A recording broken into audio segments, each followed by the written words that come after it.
दोस्तों, पीपल पेड़ पर आप सभी का एक बार फिर से स्वागत है। साथियों, हम जिस धरती पर यानी कि जिस लोक में रहते हैं उसका नाम है मृत्यु लोक। इस चराचर जगत की सत्य यही है कि यहाँ जो भी आया है उसे एक न एक दिन जाना है, चाहे वह मनुष्य हो, कोई जानवर हो या देव स्वरूप भगवान। इस पृथ्वी लोक पर अब तक 3 युग बीत चुके हैं, चौथा युग यानी कि कली युग चल रहा है। कल की अवतार में भगवान आएंगे तो वे भी एक ना एक दिन इस धरती लोक को छोड़कर जाएंगे। आज की जो कथा है वह भी किसी देवता यानी भगवान के धरती लोक यानी कि मृत्यु लोक छोड़कर जाने की कथा है। आज हम कथा सुनेंगे भगवान राम के मृत्यु की यानी कि भगवान राम के समाधि की। हम जानेंगे कि किस प्रकार भगवान राम इस मृत्यु लोक को छोड़कर वापस से अपने विष्णु अवतार को धारण कर बैकुंठ लोक में गए। तो चलिए फिर विलंब किस बात की, बढ़ते हैं कथा की ओर और शुरू करते हैं कहानियों का सिलसिला। लेकिन उससे पहले आपसे निवेदन है कि अगर आप इस चैनल पर नए हैं या फिर पुराने हैं तो इस चैनल को सब्सक्राइब कर लें ताकि हमारा मनोबल यूं ही बढ़ता रहे और आपके ऊपर भी भगवान विष्णु की कृपा यूं ही बरसती रहे। दोस्तों, भगवान राम के समाधि को लेकर वैसे तो कई सारी कथाएं प्रचलित हैं, लेकिन उनमें जो मुख्यतः 2 कथाएं हैं उनके बारे में हम आपसे आज बात करेंगे, यानी उनसे संबंधित कथा हम आपको सुनाएंगे। भगवान राम का जन्म द्वापर युग में हुआ था।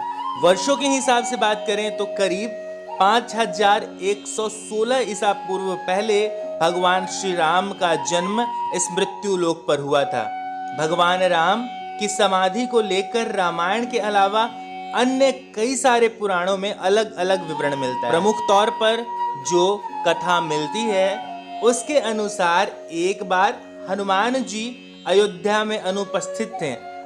जब राम जी लंका पर जीत हासिल करके वापस आए तो हनुमान जी को हनुमान गढ़ी में विराजित किया और कहा कि यहाँ से आप अयोध्या की रखवाली करेंगे।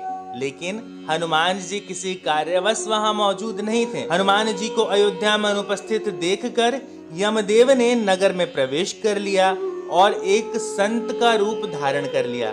इसके बाद वे राम के महल में पहुंचे। वहां उन्होंने राम से मिलने का समय लिया। जब संत वेश में यम श्री राम से मिले तो उन्होंने दोनों के बीच की वार्ता को गुप्त रखने के लिए शर्त रखा, और शर्त यह था कि यदि कोई भी हमारे बीच आएगा तो द्वारपाल को इसकी सजा दी जाएगी और सजा में उसे मृत्यु दंड दिया जाएगा। राम ने वचन दे दिया और हनुमान जी की अनुपस्थिति में लक्ष्मण को द्वारपाल बनाकर खड़ा कर दिया। भगवान राम और यमराज के बीच में संवाद शुरू हुआ। तब यमराज ने अपना असली रूप धारण करके साधु का रूप त्याग दिया। उसके बाद यमराज ने भगवान राम से कहा कि हे प्रभु, इस धरती पर आपका जीवन पूर्ण हो चुका है, अब आपको अपने लोक लौट जाना चाहिए। भगवान राम और यमराज के बीच में संवाद चल ही रहा था कि इसी बीच द्वार पर दुर्वासा ऋषि आ गए और लक्ष्मण से अंदर जाने की जिद करने लगे। लेकिन लक्ष्मण अपने वचनों के और भगवान राम के आज्ञा का पालन कर रहे थे। उन्होंने दुर्वासा ऋषि को द्वार पर ही रोक दिया और कहा कि अंदर में एक गंभीर वार्तालाप चल रही है, उस वार्तालाप के खत्म होने के बाद ही आपको भीतर जाने की अनुमति दी जाएगी। लेकिन दुर्वासा ऋषि तो ठहरे दुर्वासा ऋषि, उन्हें भी क्रोध कम कहाँ आता था। वह क्रोधित हो उठे और उन्होंने लक्ष्मण से कहा कि यदि तुम मुझे अंदर नहीं जाने दोगे तो मैं यहीं से खड़े खड़े तुम्हारे बड़े भ्राता राम को श्राप दे दूंगा। अब लक्ष्मण असमंजस की स्थिति में पड़ गए। उनके सामने बड़ी दुविधा आ गई थी कि आज्ञा का उल्लंघन करें तो मृत्यु दंड मिलेगा, नहीं करें तो मेरे प्रभु श्री राम को श्राप। उन्हें अपने आप के ऊपर कोई भी दंड लेना मंजूर था, लेकिन उनके होते अगर भगवान राम पर कोई भी क्षति आती तो वह उनके लिए घोर पाप था। ऐसे में उन्होंने एक कठोर निर्णय लिया और दुर्वासा ऋषि को अंदर जाने की अनुमति दे दी। दुर्वासा ऋषि के भीतर जाते ही यमराज और भगवान राम का वार्तालाप भंग हो गया। अब श्री राम भी दुविधा में पड़ गए कि लक्ष्मण को मृत्यु दंड देना ही होगा। ऐसे में उन्होंने लक्ष्मण को राज्य से निकाला दे दिया, लेकिन लक्ष्मण ने अपने भ्राता का वचन निभाने के लिए राज्य से बाहर जाने के बजाय सरयू नदी में समाधि ले ली। समाधि जल समाधि थी, यानी कि लक्ष्मण जी ने अपने प्राणों को त्याग दिया। अब चूंकि यमराज ने भगवान राम से धरती लोक छोड़ने का निवेदन किया था, उन्हें आज या कल तो इस लोक से जाना ही था, लेकिन वह इस ग्लानि में जीने लगे कि उनके कारण ही उनके छोटे भाई को समाधि लेनी पड़ी। वह इस दुख में निरंतर रहने लगे। एक दिन ऐसा आया जब भगवान राम ने भी जल समाधि लेने का निर्णय ले लिया। यमराज से चर्चा करने के बाद भगवान राम भी सरयू नदी में जल समाधि लेने को चले गए।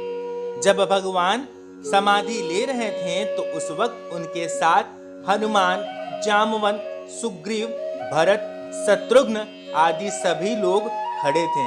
भगवान राम नदी के भीतर समा गए। तब फिर कुछ देर बाद नदी के भीतर भगवान विष्णु प्रकट होते हैं और वहां खड़े अपने भक्तों को दर्शन देते हैं। इस प्रकार राम ने अपना स्थूल रूप त्याग कर वास्तविक स्वरूप विष्णु का धारण किया और बैकुंठ लोक में चले गए। दोस्तों, कुछ कथाओं की माने तो भगवान लक्ष्मण ने जब जल समाधि ली तो उन्होंने लक्ष्मण का स्थूल स्वरूप छोड़कर शेष नाग का रूप धारण कर लिया। यह बात पहले से ही तय थी कि जब भगवान विष्णु नदी में समाएंगे तब उनकी सैया भगवान लक्ष्मण शेषनाग के रूप में वहां पहले से ही उपस्थित रहेंगे। जैसा कि हमने आपको पहले ही बताया कि भगवान राम की मृत्यु को लेकर कई सारी कथाएं हैं। एक अन्य कथा में इस बात का जिक्र है कि सीता की सती प्रामाणिकता सिद्ध होने के पश्चात सीता अपने दोनों पुत्रों कुश और लव को राम की गोद में सौंपकर धरती माता के भूगर्भ में चली गईं। सीता के चले जाने के बाद व्यथित राम ने यमराज की सहमति से सरयू नदी के तट पर गुप्तार घाट में जल समाधि ले ली थी। अब देखिए, कथाएं तो कई सारी हैं, चाहे वो सीता माता की सती प्रामाणिकता से संबंधित हो या फिर लक्ष्मण के जल समाधि को लेकर। लेकिन अगर इतिहास के पन्नों को पलटें तो इन कथाओं की सत्यता को कोई भी प्रमाणित नहीं कर सकता। प्रमाणित तो बस एक ही बात है कि हरि अनंत हरि कथा अनंता, कहीं सुनहि बहुविधि सब संता। दोस्तों, यह थी भगवान राम के जल समाधि लेने की कथा। कथा को लेकर आपके मन में कोई संशय है तो इसे कमेंट बॉक्स में लिखें। कथा अगर आपको पसंद आई हो तो इसे अपने बंधु बांधवों परिजनों के साथ साझा करें। हाँ, अगर आप इस नेक कार्य में किसी भी तरह से हमारी मदद करना चाहते हो तो स्क्रीन पर दिए गए नंबर पर आप अपनी आर्थिक सहायता हम तक भेज सकते हैं। अगले वीडियो तक के लिए हमारे सभी साथियों को हरे कृष्णा।